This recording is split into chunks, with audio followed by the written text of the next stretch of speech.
Buenas tardes, mi nombre es Débora Imhoff y en nombre de la Facultad de Psicología les doy la bienvenida a esta conferencia que hemos titulado Claves feministas para pensar el antipunitivismo y que estará a cargo de Ileana Arduino, a quien en unos minutos les presentaremos. Se trata de una actividad organizada de manera conjunta entre la Prosecretaría de Género, Diversidad y Feminismos, la Secretaría de Extensión y la Secretaría de Asuntos Estudiantiles de la Facultad, y que tiene un poco la intención de generar espacios de encuentro, de discusión y de reflexión, incluso en estos tiempos de distanciamiento social, de aislamiento social preventivo y obligatorio, poder encontrar formas diversas de habitar la universidad pública. Y a su vez tenemos la intención de seguir aportando herramientas vinculadas con el enorme desafío que nos hemos propuesto el año pasado al modificar el plan de estudios de la licenciatura en Psicología de nuestra facultad, un plan de estudios pionero que incorpora la transversalización de la perspectiva de género en la formación de los psicólogos y las psicólogas. Así que sin dudas muchos desafíos y la intención un poco es poder aportar en esa línea y poder generar un encuentro para pensar, para pensarnos, para debatir y reflexionar. Hacia el final de la conferencia les vamos a dar algunas especificaciones respecto de cuestiones administrativas y a su vez, quiero agradecerles profundamente la participación, que hoy estén aquí, que se estén sumando a las distintas actividades. A nosotras nos alegra muchísimo que así sea. También agradecerle a Ileana Arduino por darnos un poquito de su tiempo para que podamos pensar juntos. Y sin más, dejarles con la doctora Lorena Saletti, también parte de la Prosecretaría de Género, que es quien va a presentar a Ileana y quien va a coordinar y moderar la sección de las preguntas hacia el final de la conferencia. Muchísimas gracias una vez más y con Lorena les dejo. Muchas gracias, Débora. Tenemos el placer de estar con Ileana Arduino aquí de esta forma, no presencialmente, pero con su presencia, que seguramente nos va a dar muchas pistas para pensar estos temas tan importantes de nuestra sociedad. A mí me gustaría un poquito contextualizar el porqué de esta charla y de esta conferencia que tenemos hoy el placer de poder escuchar. Y contarles de que a principios de mayo recordarán cuando fue toda esta situación vinculada a la supuesta liberación masiva, de presos, que los medios intentaron dar este mensaje de esa forma, vinculada a nuestra pandemia que estamos atravesando hoy en día y a las recomendaciones que en su momento los organismos internacionales realizaron en torno a la situación de presos y presas en las cárceles y la importancia de tener medidas de prevención específicamente para esa población en relación a que no se convierta precisamente las cárceles en foco de contagio. Cómo esa situación repercutió en nuestra sociedad a principios de este mes.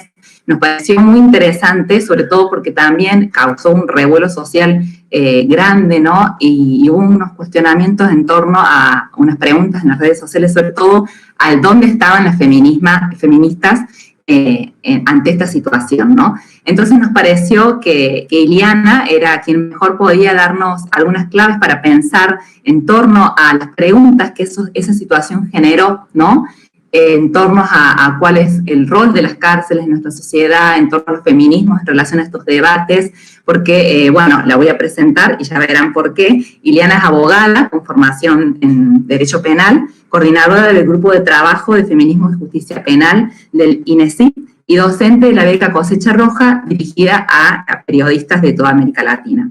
Así que, Ileana, te paso la palabra para que comiences con tu conferencia. Muchísimas gracias por estar aquí y por tu tiempo. Hola, buenas tardes a todas, todos, todes. Es un gusto para mí. En primer lugar, quiero agradecerle a la Prosecretaría de Géneros, voy a leerlo, a la Prosecretaría de Géneros, Diversidad y Feminismo de la Facultad de Psicología de la Universidad de Córdoba esta invitación a participar de esta conversación. Y además de esa presentación formal que hacías, Lorena, respecto del lugar del que voy a hablar, sí, ciertamente yo coordino un grupo de estudios sobre feminismos y justicia penal en un espacio que tiene un compromiso fuerte y arraigado, digamos, y además ha sido su tema de trabajo y en el que nos hemos formado muchos. Hablo del campo jurídico-judicial, en lo que serían las filas del garantismo, entendiendo cómo la necesidad de desarrollar sistemas de justicia en los que los juicios y las intervenciones frente a los conflictos penales primero se produzcan frente a conflictos realmente relevantes y en segundo lugar con ajustes a la protección de derechos y garantías que asisten a todas las personas que son acusadas o sometidas a un proceso penal. Esa agenda del garantismo, que es una agenda que no todas las feministas abandonamos y que muchas veces desde los garantismos se coloca al feminismo como una especie de fuerza de choque que en nombre de la legitimidad de sus demandas plantea una especie de reivindicación punitiva que podría derogar todo ese sistema de derechos y garantías.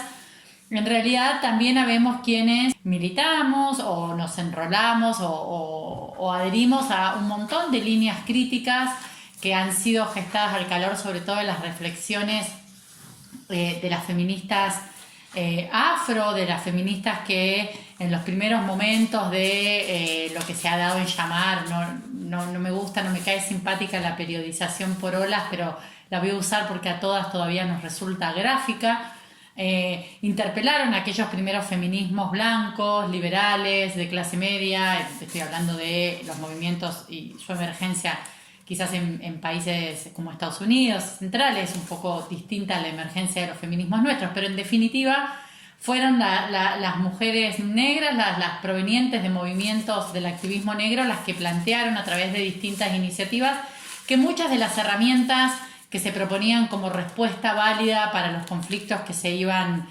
develando y denunciando no eran herramientas válidas y accesibles para todas las mujeres, precisamente porque impugnaban primero la idea de la existencia de una mujer disque universal y en segundo lugar porque, por ejemplo, y en particular el aparato punitivo, el aparato penal, es una herramienta que cae, como sabemos, sobre los sectores más vulnerados, que está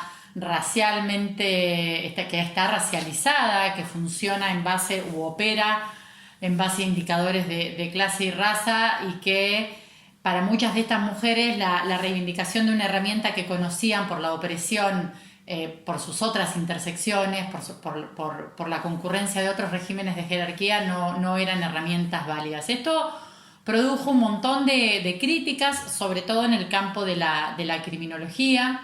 Un poco la frase quizás más poética que resume esa idea es la de Audre Lorde, cuando plantea en una conferencia que las herramientas del amo no sirven para desmantelar su casa, que hay que empezar a pensar en otro tipo de herramientas. Y si nosotros miramos o recuperamos las experiencias de esos activismos, vamos a ver que aquellas luchas contra la violencia doméstica, que así se definía en aquel momento y demás, estaban pensadas en términos de herramientas autónomas, de base, no necesariamente de recurrir o apelar al Estado, precisamente porque había con el Estado y sigue habiendo una relación de profunda desconfianza, sobre todo cuando las personas conocen la cara punitiva del Estado y no la cara del estado de bienestar, porque podemos conocer otros que entendemos que hay ahí una interlocución válida. No obstante eso, lo cierto es que durante años se desarrolló una agenda también, si se quiere, bifronte, porque de un lado está este señalamiento y es correcto, pero es cierto también que los sistemas de justicia penal ni siquiera intervienen con eficacia frente a los casos graves. Es decir, decía, no ya solo sospechar del recurso punitivo para conflictos que hasta entonces no habían sido tratados punitivamente, sino también empezar a denunciar el nivel de injusticia sistemática que paradójicamente la propia intervención judicial genera. Todos sabemos la experiencia que podemos repetir porque la hemos leído en estudios, porque la conocemos de personas cercanas, porque la conocemos en primera persona, respecto de que el ingreso de ciertas demandas ante el sistema de justicia penal, cuando se trata de violencias sexistas, es el ingreso a lo que nosotros llamamos una cuesta siempre en subida, que es la cuesta de la credibilidad, ¿no? No alcanza con llegar y denunciar, sino que el proceso mismo es una instancia de acreditación permanente de que somos víctimas válidas, de que somos buenas víctimas, de que el reclamo que estamos planteando es un reclamo legítimo, porque en las violencias sexistas o las violencias que denunciamos, en general, la carga de la evitación está ancestralmente colocada en nosotras. Es decir, las preguntas frente a las violencias sexuadas es ¿qué hicimos para evitarlo?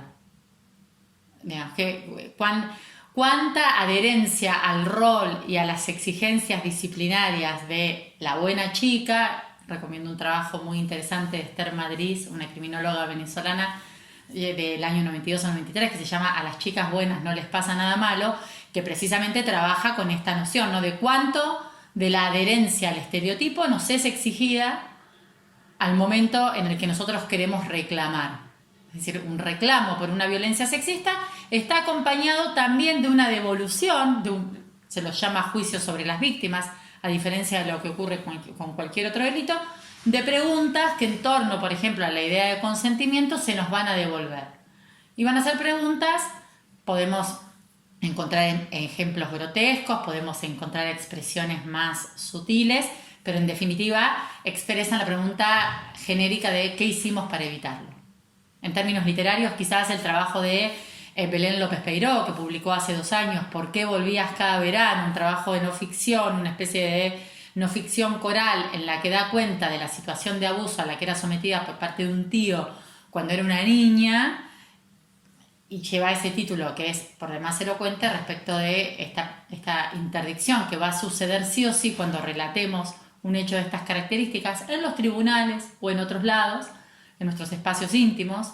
Es ¿por qué no te fuiste? ¿Por qué volvías? ¿Por qué te quedaste? ¿No? Digamos, bueno, esa intervención en los sistemas de justicia va a estar todo el tiempo. Y del mismo modo, respecto de muchas violencias que empiezan a ser nombradas como violencias y a reconocerse en su gravedad, ya no como asuntos personales, sino como asuntos públicos, también la respuesta del sistema de justicia va a ser lo que nosotros llamamos impunidad selectiva.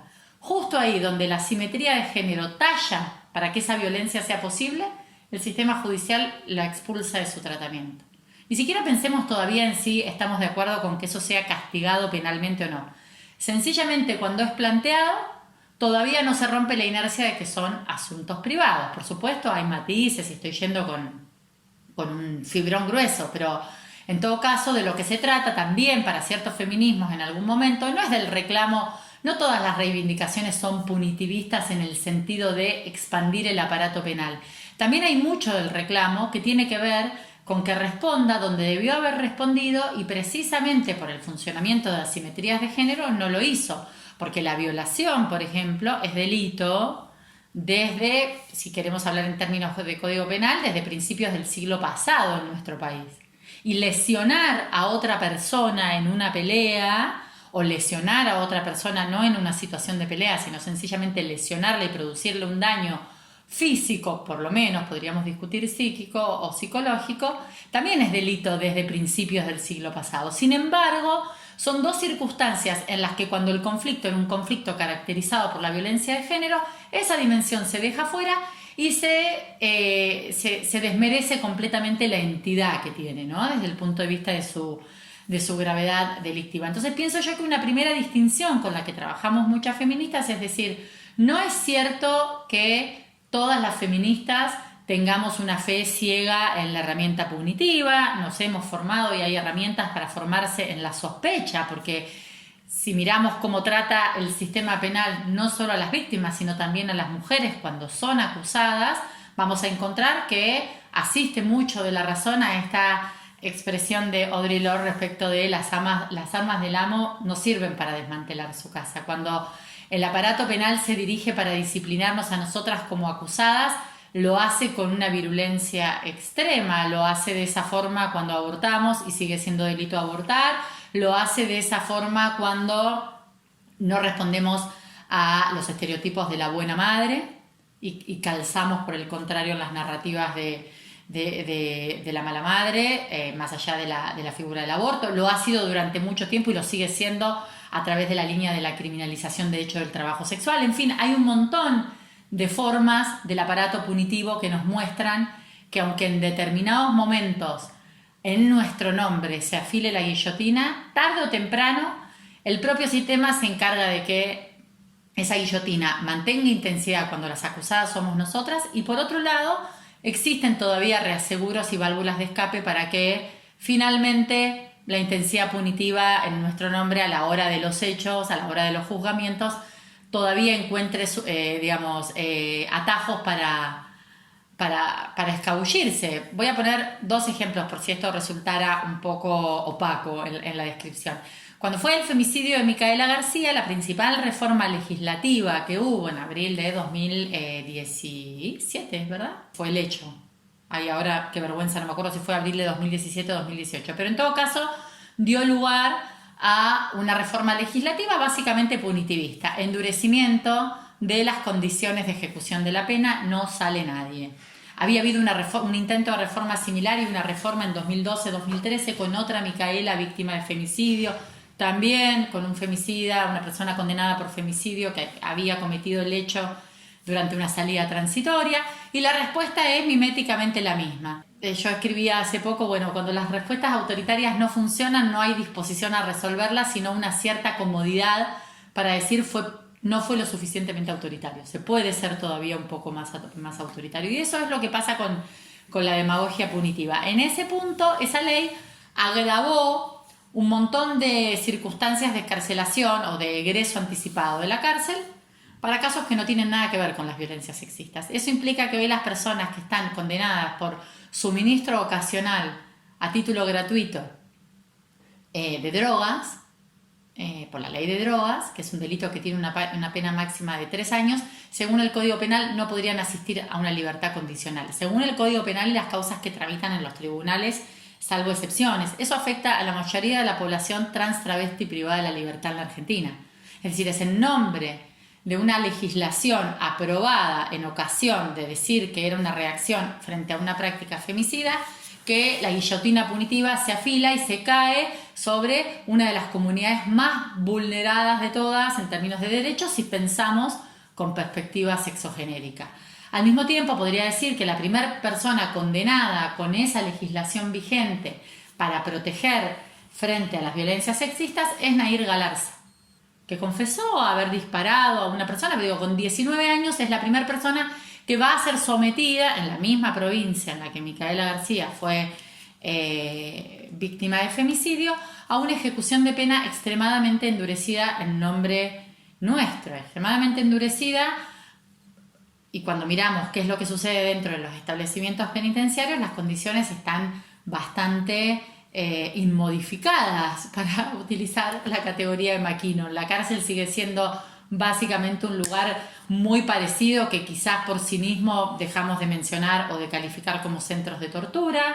La situación de encarcelamiento para las personas acusadas por delitos sexuales tiene un plus punitivo que pasa por la cosificación sexualizada de esas personas detenidas, y si eso no es reproducción del patriarcado, que es esta idea de celebrar como un acto de justicia que una persona sea, por ejemplo, sometida a vejaciones sexuales porque cometió delitos sexuales o porque está acusada de cometer delitos sexuales, porque nuestras cárceles están llenas de personas sin condenas, nos guste o no nos guste, hay que hacer un juicio para que una persona pueda ser condenada, o que son sometidos a tareas, por ejemplo, de limpieza o de, como se les llama, se vuelven la mujer del jefe del pabellón o lo que sea, todo con consentimientos tácitos de todo tipo, que no son más que prácticas que, lejos de poner en discusión la estructura patriarcal en la que las violencias sexistas ocurren, las reaseguran, porque sigue siendo un diálogo entre varones que no tiene nada que ver con una puesta en crisis de la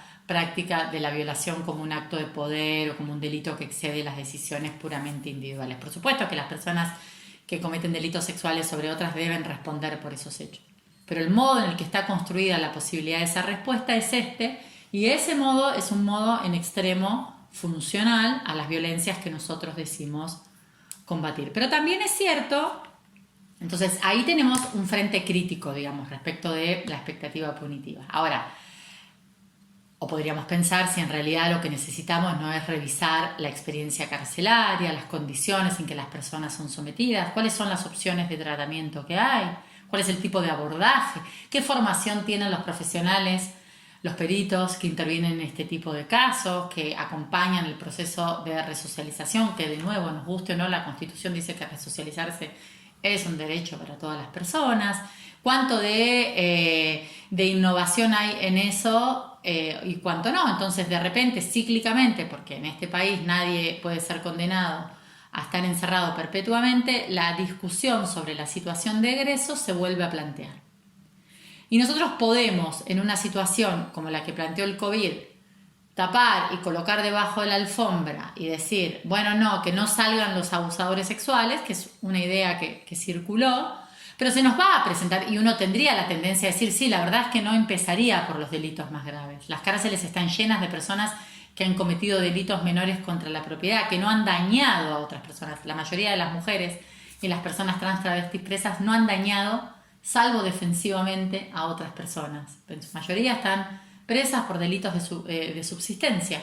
Y también un montón de hombres que están presos por delitos, lo están por delitos de subsistencia, por delitos que no han involucrado dimensiones violentas o ejercicio de violencia sobre otros.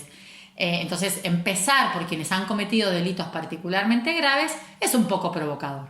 De un lado da esta señal respecto de, justo por acá vamos a empezar, pero así todo, saliendo del cálculo, digamos, si se quiere, coyuntural de por dónde uno gestionaría la población penitenciaria, la pregunta sigue planteándose, sigue en escena, porque se va a presentar el caso en el que la pena privativa de la libertad deba agotarse porque se agotó su cumplimiento o porque una persona tiene una circunstancia de salud que exige que no pueda estar detenida en esas condiciones. Y lo que nosotros tenemos que poder reflexionar o aprovechar de ese contexto es otra vez volver sobre la reflexión acerca de la legitimidad del castigo. De ninguna manera proponer una reflexión de estas características implica asumir liviandad respecto de las responsabilidades que el Estado tiene y que tenemos todos como sociedad en distinta medida, por supuesto, respecto de las personas que han sido dañadas. En este punto necesito saber si sigo online porque no veo a Lorena conectada. Sí, perdón. Decía que eso no significa de ninguna manera, invitar a una reflexión crítica no significa de ninguna manera desentenderse de que incluso en las circunstancias en las que una persona que ha cometido un hecho de estas características debiera egresar, la responsabilidad primaria del Estado es ocuparse de cuáles son las condiciones de ese egreso para que no tenga que ser una preocupación constante de las personas que han sido victimizadas ese egreso. Ahora, hace poco Moira Pérez planteaba esta reflexión en un reportaje que le hacían en la revista, en el sitio de noticias Latfem, muy interesante.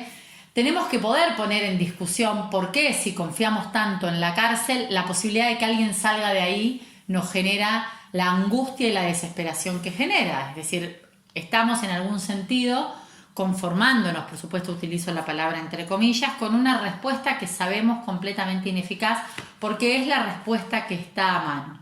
Con una respuesta que sabemos se materializa en un ámbito donde hay un montón de abusos. Entonces, quizás la invitación es empezar a plantear cuánto de la construcción de respuestas justas tiene más que ver con la identificación de medidas reparatorias, de medidas compensatorias, que con el ensañamiento con los acusados, que nunca va a ser suficiente y que por supuesto tiene límites, afortunadamente tiene límites.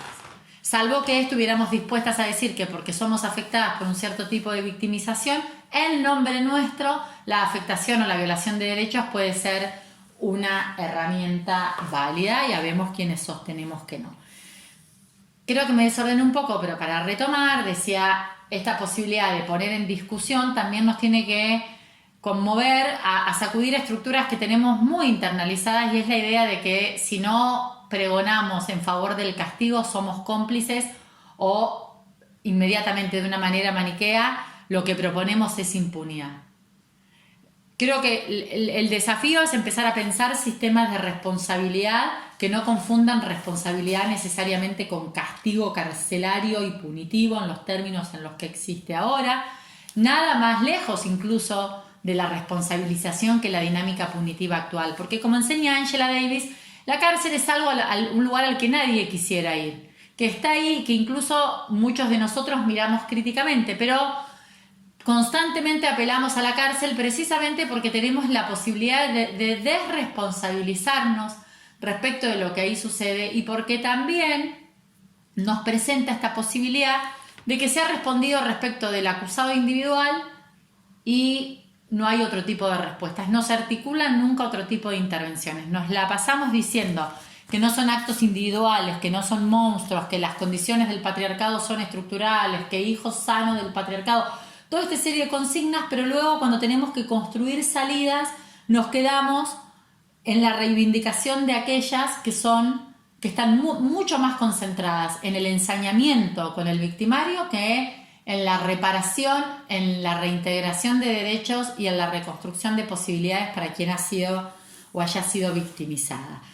De otro lado, esto, cuando desde los garantismos o desde ciertos progresismos frente al alzamiento de la voz feminista se plantea la ola punitiva, uno tendría que decir, bueno, un poquito más de respeto. Primero porque es evidente que como todos los mecanismos institucionales no funcionan, la denuncia se vuelve, y la denuncia pública se vuelve y se ha vuelto en estos últimos años un recurso válido que muchos hemos problematizado también.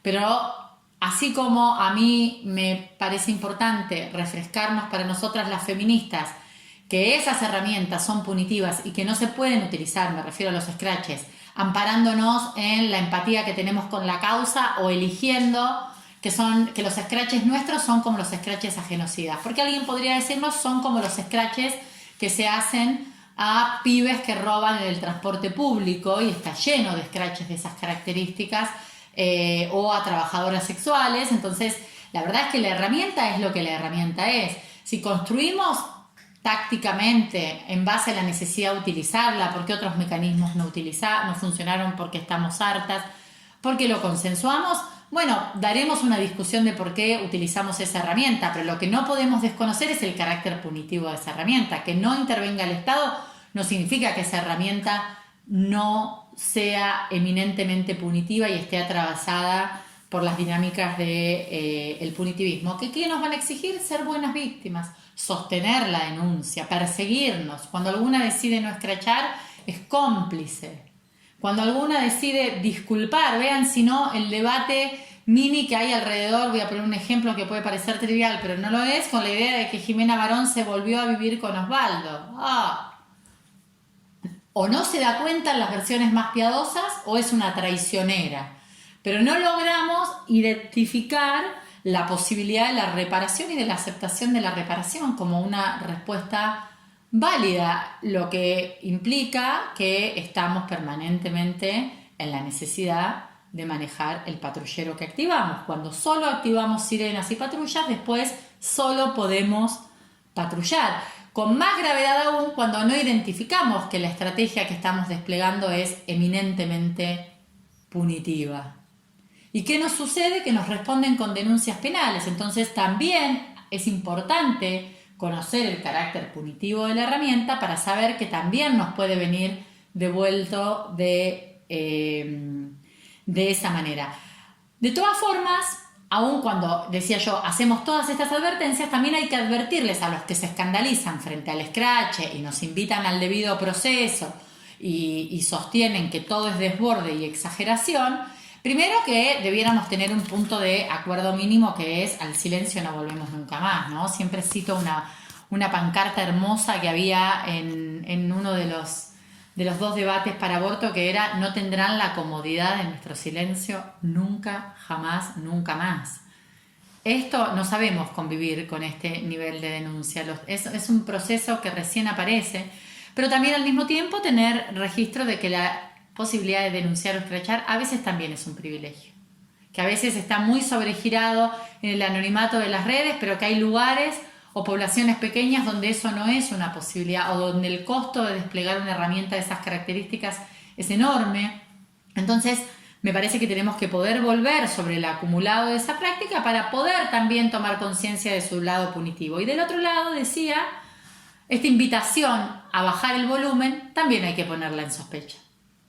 Porque en todo caso hay que poder tomar nota de que los scratches no empezaron a caer, o que las demandas de intervención del sistema penal no caen como maná del cielo de repente porque hicimos una asamblea y dijimos herramientas punitivas, sino porque en los procesos sociales el nivel de desatención es tan estructural que hay hartazgo. Pero por otro lado, prácticamente en nuestras sociedades moldeadas de manera neoliberal, todas las respuestas están permeadas por lógica punitiva. Veamos, si no, cuáles son las reacciones básicas, las retóricas básicas en la gestión de la pandemia.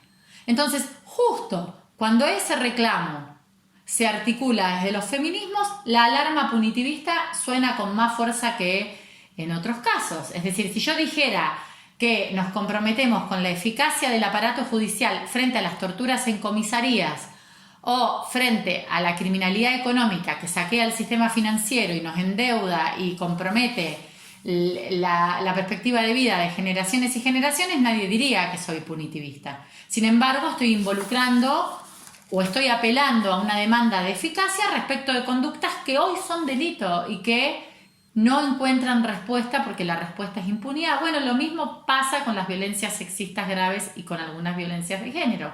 No es punitivista reclamar una cierta eficacia en la respuesta. Sí discutamos cuál es la respuesta, pero la intervención estatal a través del aparato de justicia para reconocer como conflicto esas violencias es una intervención que es absolutamente legítima y que no tiene nada que ver con el punitivismo. Por el contrario, es el garantismo bobo, demagogo, de salón, que con argumentos sofisticados niega las asimetrías que informan estos conflictos, el que termina inflando la posibilidad de respuestas demagógicas y autoritarias por hartazgo. Porque si yo, por ejemplo, digo que no hay amenaza, es una doctrina básica del derecho penal y la jurisprudencia, porque la amenaza fue entre personas conocidas en el marco del fragor de una discusión, en un caso donde precisamente esa discusión es en el marco de una relación de pareja, en la habitación, en su casa, desconociendo todas las asimetrías que hay, un poco me estoy tomando, para decirlo técnicamente, para la joda, todas las alertas que se vienen generando respecto de cuáles son las características de un cierto tipo de violencia. Entonces, si en ese contexto se propician respuestas punitivistas, es precisamente por la desatención estructural que ciertas formas de garantismo tienen con desdén frente a la violencia sexista y no frente a otras, porque esos garantismos no denuncian el punitivismo de la intervención estatal frente a otras violaciones de derechos como las que acabo de mencionar. Entonces, me parece que en ese punto, frente a esta otra dimensión punitiva de las denuncias, de lo que se trata, o el desafío de encuentro para quienes estemos preocupados y tengamos un compromiso genuino con limitar los niveles de punitivismo y esta característica castigocéntrica de nuestras sociedades, es dejar de banalizar las demandas para convocarnos en la construcción de una respuesta que sea capaz de generar responsabilidad, que amplíe los horizontes y las posibilidades de reparación y que deje de poner toda la carga simbólica e incluso material en algunos casos en el puro ensañamiento con los victimarios. Voy a redondear acá, primero porque hablé un montón y segundo porque me dicen que hay cuestiones con la conexión, así que en todo caso privilegio, si es que aún estamos a tiempo, las posibilidades de intercambio. A mí me parecía muy interesante todo lo que planteaste, ¿no? Sobre todo la pluralidad de los feminismos, cosa que me parece fundamental pensarlo así también, y de cara a lo que es el ámbito universitario, ¿no? Donde nosotras estamos trabajando, abordando las violencias de género que se producen en la universidad. Bueno, la Universidad Nacional de Córdoba tiene un plan de acciones y herramientas, ¿no? Para abordar todas las situaciones de violencia que se generan en nuestro ámbito. Y bueno, este tema, ¿no? De la sanción, de la expulsión de quienes cometen violencias de género, está muy presente cuando abordamos estas situaciones, ¿no? Entonces, bueno, me gustaría si pudieras hacer alguna reflexión al respecto de cómo ves estos temas dentro de lo que es el ámbito de la universidad. Sí, ha habido, bueno, en los últimos 2 o 3 años un auge de los protocolos y de las áreas, que yo creo que está bien. Los protocolos, en realidad, yo en algún momento decía medio en serio, medio en chiste, me empecé a preocupar porque yo trabajé muchos años en el Ministerio de Seguridad. Y digo, bueno, donde más escuché de protocolo fue en el Ministerio de Seguridad y luego en espacios feministas. Y digo, es una herramienta que hemos tomado, de ahí la invitación a pensar de dónde vienen las herramientas que nosotros consideramos válidas, por qué las consideramos válidas. Por supuesto, en el universo de los protocolos de intervención para estos casos hay un montón de cosas. Hay herramientas que son copia casi textuales de códigos penales o códigos procesales penales. Hay otras herramientas que están más pensadas colectivamente, que piensan en la intervención y también en la responsabilización más colectiva, no solo en las circunstancias individuales, y también las que plantean, quizás con cierta demagogia, la exclusión como único horizonte, ¿verdad? Y estas dinámicas donde, por ejemplo, se vuelven unas lógicas inquisitoriales de... ¿me escuchan? Sí, sí. Ah, ok, porque me hizo un movimiento en la pantalla. Estas lógicas más inquisitoriales, montadas también sobre esta idea del yo te creo, hermana, que no habilita preguntas. Entonces, una de las cosas, en algunos casos, estos protocolos son protocolos donde las medidas se toman siempre unilateralmente en base al relato de las víctimas. Con esto también hay que poder discutir dentro de los feminismos. Una cosa es la emergencia de una acción y una praxis política y un cierto consignismo dirigido a poner en valor una palabra que fue depreciada, desautorizada, precisamente porque las decíamos quienes las decíamos, y otra cosa es conferirnos en automático valor de verdad o imposibilidad de construir por la pregunta de ida y vuelta, no ya con el interrogatorio o contrainterrogatorio, aunque los protocolos empujan hacia esos lugares.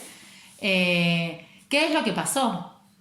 Porque también en el diálogo existe la posibilidad de que una práctica que estamos conceptualizando solo como violencia y a través de la violencia pueda ser comprendida de otra manera, no para eximir de responsabilidades bajo el manto de no se dio cuenta o no lo advirtió, sino también para poder poner en circunstancia que lo que estamos releyendo también está siendo releído muchas veces. La tramitación de denuncias sobre hechos extremadamente pretéritos, yo no sé si en todos los casos ha sido una respuesta adecuada. Y del mismo modo que decimos que no, esta tendencia tan refleja a llamar linchamiento a todos los scratches, a calificarlos como delitos prácticamente.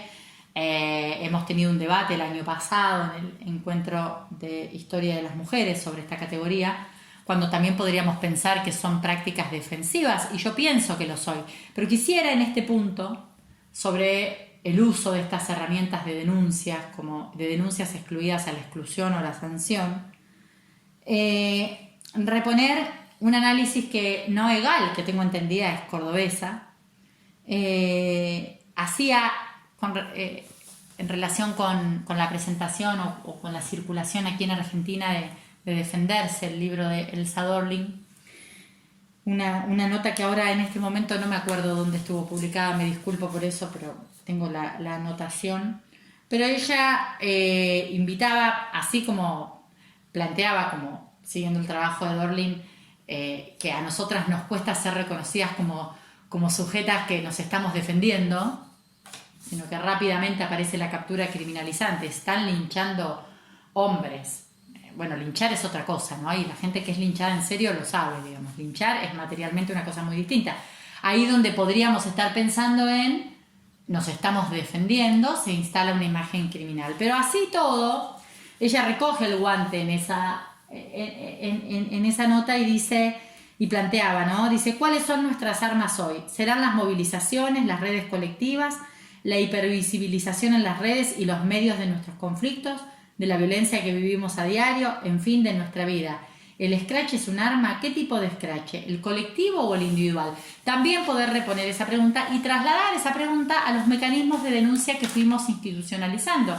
Yo creo que hay mucho de avance en la protocolización en los ámbitos universitarios, pero que en muchos casos, y quienes trabajan con protocolos pueden dar fe de esto mucho más de lo que yo puedo referenciar cosas que me han sido contados, una vez que esa intervención aparece, nada es suficiente.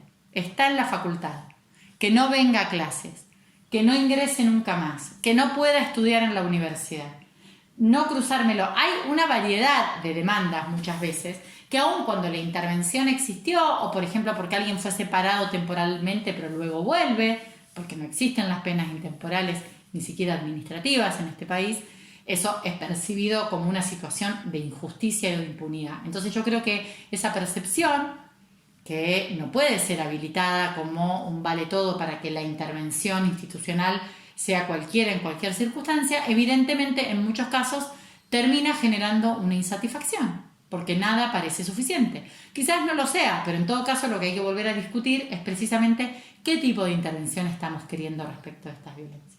Porque si lo que queremos son medidas de exclusión, tipo pena de extrañamiento, y que alguien no aparezca nunca más en la vida de las personas, porque nosotros lo hemos enunciado, y que no aparezca más en ciertas instituciones y que no pueda circular y no pueda pasar por ningún lado, estoy hablando de unas ciertas violencias, no de violencias delictivas, ¿verdad?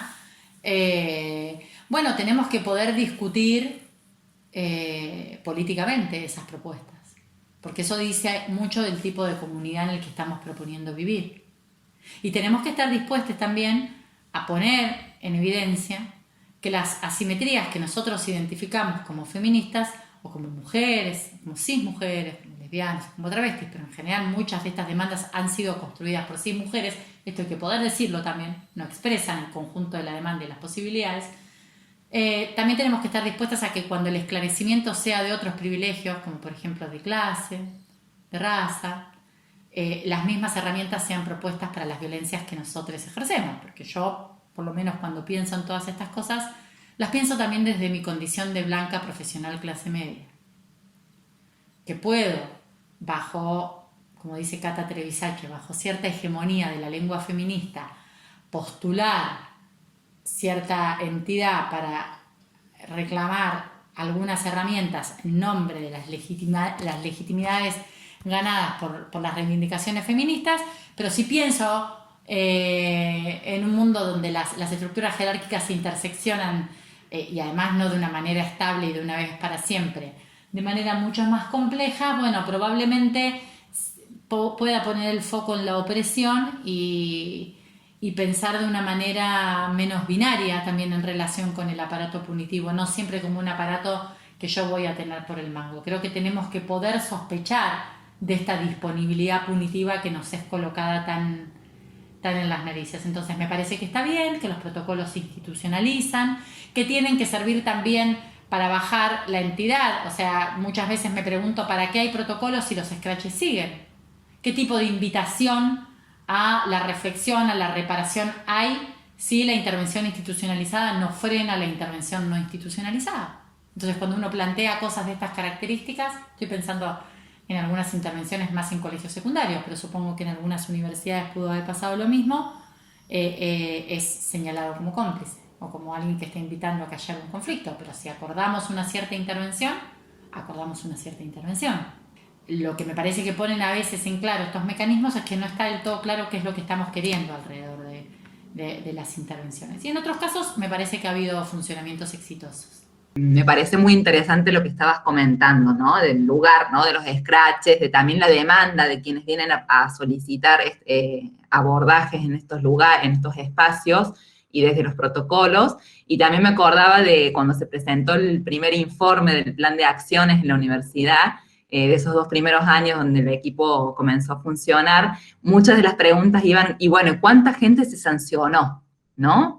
Se preguntaba eso, o sea, no solamente cuántas demandas hubo en cuanto al protocolo, sino que muchas preguntas eran, ¿y a cuánto se le sancionó? ¿Cuánto se expulsó? ¿No? Por ahí. Y nada, me hacía pensar en esto que traías vos, y en torno, ¿no?, al lugar del castigo, de la sanción, cómo se usa eso, ¿no?, precisamente para abordar o no las violencias de género con la complejidad que eso implica, ¿no?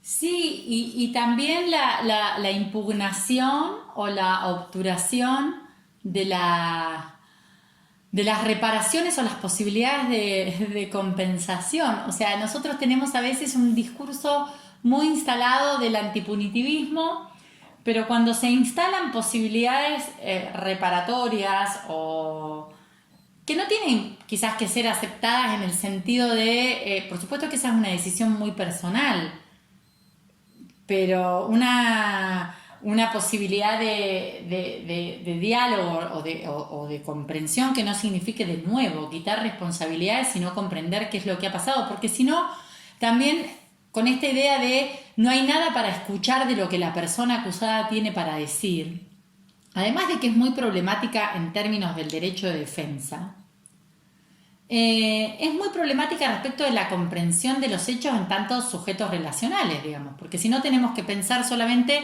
que nosotras somos sujetes pasivas, que estamos ahí y que las cosas suceden y que nosotros solo podemos enunciar el relato acerca de la violencia que hemos padecido y que no hay nada para comprender acerca de cómo es la circunstancia. Cuando uno plantea estas cosas, y en esto quiero ser muy cuidadosa porque a veces las capturas maliciosas podrían hacer emparentar una invitación a reflexionar sobre esto con la idea de culpar a la víctima. En absoluto. En absoluto. Sencillamente comprender los contextos en los que las cosas ocurren para comprenderlos, no para justificar a nadie. Escuchar para mejor comprender e incluso saber o tener más claro precisamente cómo es que una cierta acción ha sido dañosa o no. Y la otra, las palabras, ¿no? Yo creo que estos procesos también, así como yo hacía un poco el chiste de, bueno, cuando más escuché de protocolo fue en seguridad y luego en espacios feministas, todo el tráfico de categorías jurídicas punitivas a nuestros espacios asamblearios, a los espacios administrativos, a los otros lugares, es también problemático. Porque no se trata ya solo de que se reducen las posibilidades de acceso comunitario o de participación comunitaria en el ámbito de la justicia penal, sino que además nosotros volvemos punitiva la dinámica de los demás espacios y hablamos esa lengua. Entonces, en ese punto, perder la posibilidad de la responsabilización también como un proceso al que se puede acceder por otros mecanismos que no sean puramente sancionatorios.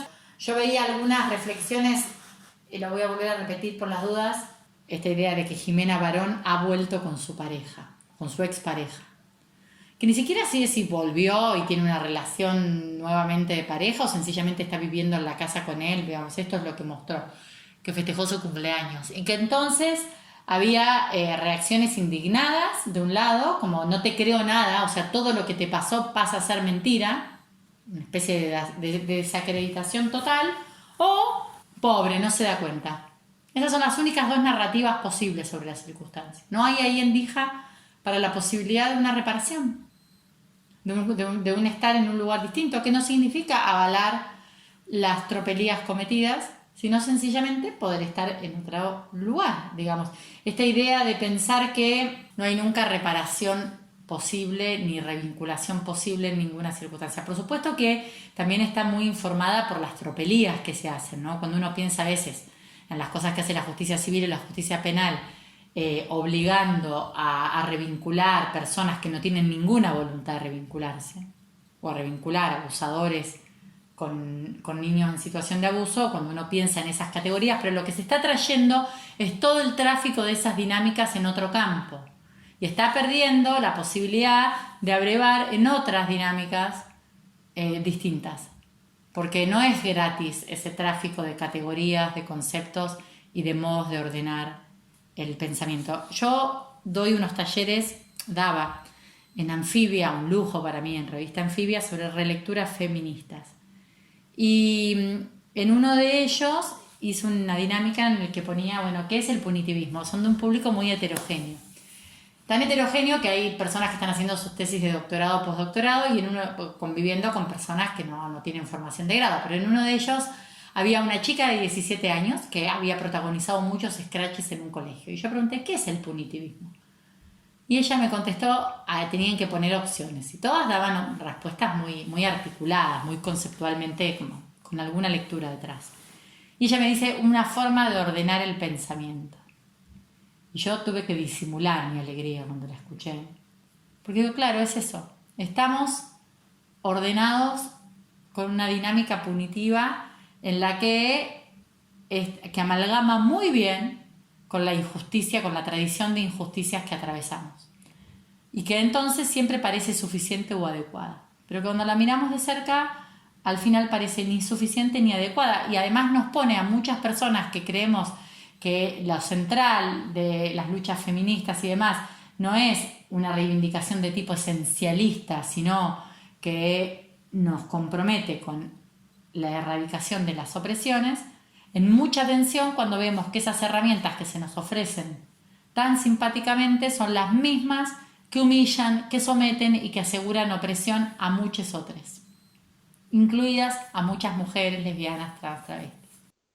Sí, efectivamente. Me pareció muy interesante lo que comentaste hace un rato, ¿no? En cuanto a esta cuestión de no nos vamos a volver a callar, ¿no? Y de la importancia de dar voz, ¿no? A las mujeres y, bueno, o identidades trans que pasan situaciones de violencia, que me parece que eso es clave, ¿no? Conocer el qué pasó, qué es lo que pasó realmente y cuáles son los deseos y qué es para ellas y ellos y ellas la reparación de estas situaciones, ¿no? Como un eje de accionar de nuestras intervenciones también, ¿no? Me parece fundamental.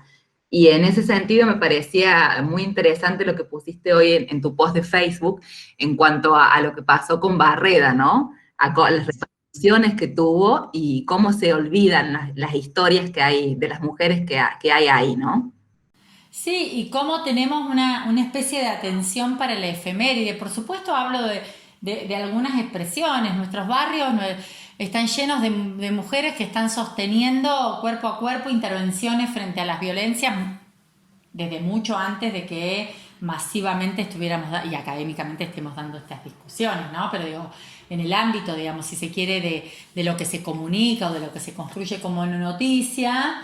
Y bueno, sí, a mí me sorprendió el nivel de atención al personaje femicida, o femicida definido ahora, ¿no? Porque en aquel momento, y de eso tenemos que poder hacernos cargo también, nos queda cómoda la reposición o el anacronismo de tirar para atrás una categoría en la que ni pensábamos, y no pensaba él nada más o la gente a la que nosotros le llamáramos machirula. No pensábamos ningunes de todos nosotros en esos términos.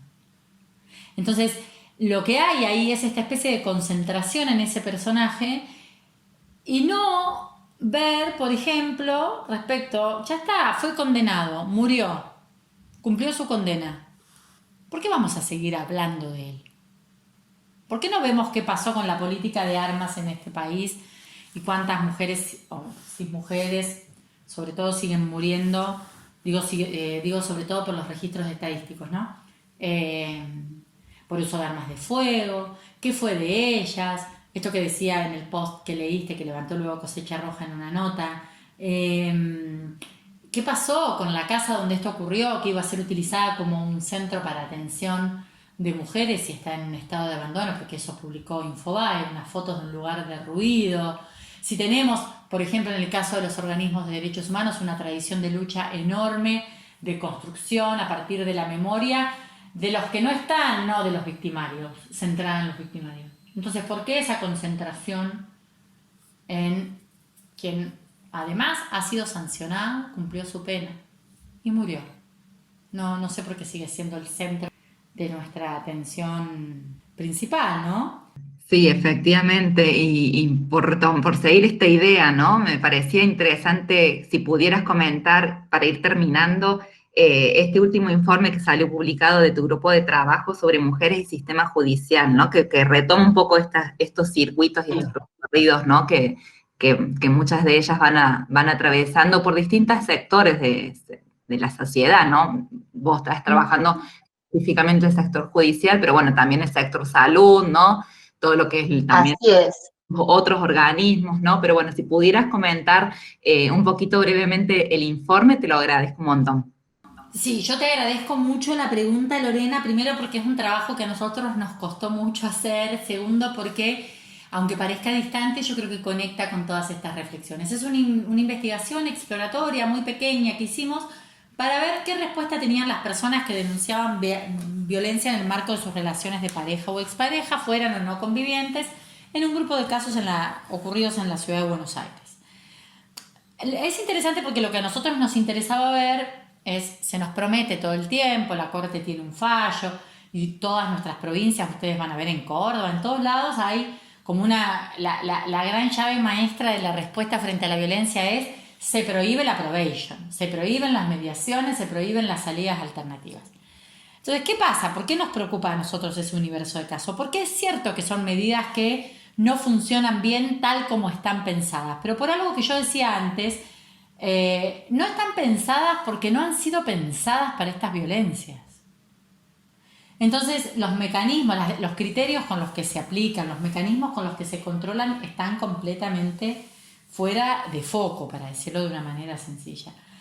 La verdad es que lo que nosotros hicimos fue ver qué pasaba en los casos donde había probation y en general y qué interés expresaban las víctimas, cuándo denunciaban, cuando les era propuesta esa salida y a medida que el proceso avanzaba. ¿Y qué encontramos? Que ninguna pide expresamente cárcel, salvo cuando se hartan de que las medidas de control no funcionen, pero la solución para eso es hacer funcionar los mecanismos de control, no ofrecerles una causa penal. La mayoría de ellas, ¿qué quería? Intervenciones que estuvieran dirigidas a desactivar los momentos de conflicto ligados al consumo problemático, ligados a la falta de responsabilidad en las tareas de cuidado, a la falta de responsabilidad económica frente al sustento de los hijos. Muchas mantienen situaciones de convivencia aún cuando denuncian penalmente, por lo cual también es muy curioso, ¿no? Porque en general se piensa sobre una especie de prototipo de caso donde la víctima en principio solo quiere denunciar. Y si no quiere denunciar es tonta o no entiende, o no se da cuenta o está hipervictimizada. Por supuesto que hay casos de mujeres afectadas estructuralmente con posibilidades de administrar retractaciones totalmente condicionadas por unas circunstancias de opresión.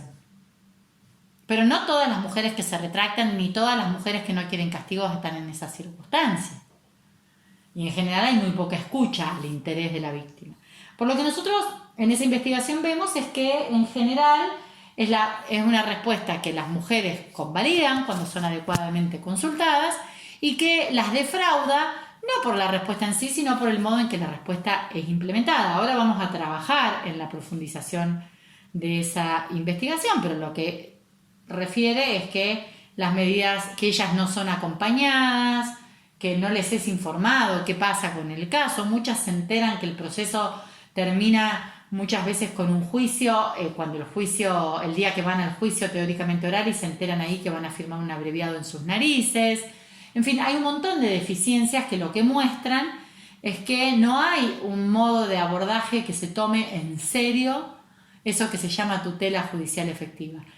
Y las medidas que dicen no, está prohibido cualquier salida alternativa, lo que hacen es imponerle un tipo de solución a personas que además de protagonizar conflictos tienen otro tipo de vinculaciones. No es lo mismo que una persona a la que un desconocido le ha robado el vehículo o a la que un desconocido le ha hecho un tocamiento genital en la vía pública. Es otro tipo de conflictividad. Entonces, cuando el Estado le dice a esas personas, vos no podés optar por soluciones reparatorias o por soluciones que no impliquen cárcel, también las aleja y las vuelve responsables de la no denuncia, porque es el Estado el obligado a no bajar el precio a la respuesta, a no desatender los casos. Y en todo caso, una respuesta atenta es una respuesta de diversidad de opciones, acompañadas de control y de capacidad de gestión del conflicto. Eso es un poco lo que esa investigación se propone como primer paso. Ahora la vamos a profundizar, pero nuestra idea es, nos proponen prohibir las salidas alternativas solo mostrando lo mal que funcionan y proponiéndonos llevar todo a juicio y castigo, cuando las estadísticas muestran que a juicio y castigo no va nada, ni va a ir, porque la dinámica estructural impide que eso vaya. Pero además, aunque fuera, cuando volvemos sobre las declaraciones de las mujeres, sobre sus entrevistas, sobre sus declaraciones en los servicios especializados, no hay una que frontalmente diga quiero un juicio penal. Lo que quieren es vivir tranquilas. Lo que quieren es que el otro se haga responsable, lo que quieren es que el otro acceda incluso a la protección y garantización de sus derechos para reducir las condiciones de violencia. Es absolutamente marginal la demanda de castigo. Qué interesante, Ileana, lo que estás comentando. Sí, en la universidad muchas veces pasa también lo mismo, ¿no? Es la demanda de poder estudiar tranquilas y poder trabajar tranquilas, más, ¿no? Que la expulsión o la sanción de esa persona.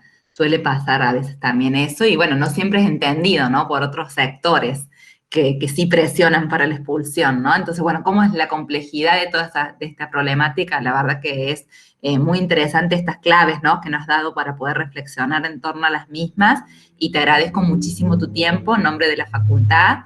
Yo les agradezco a ustedes, lamento estas dificultades, agradezco también a las personas que intentaron, no sé cuánto tiempo habrán estado conectadas, pero que hayan intentado mantenerse conectadas, porque bueno, siempre es un privilegio tener la voz, así que la verdad es que lo Lo agradezco mucho y les felicito por la iniciativa.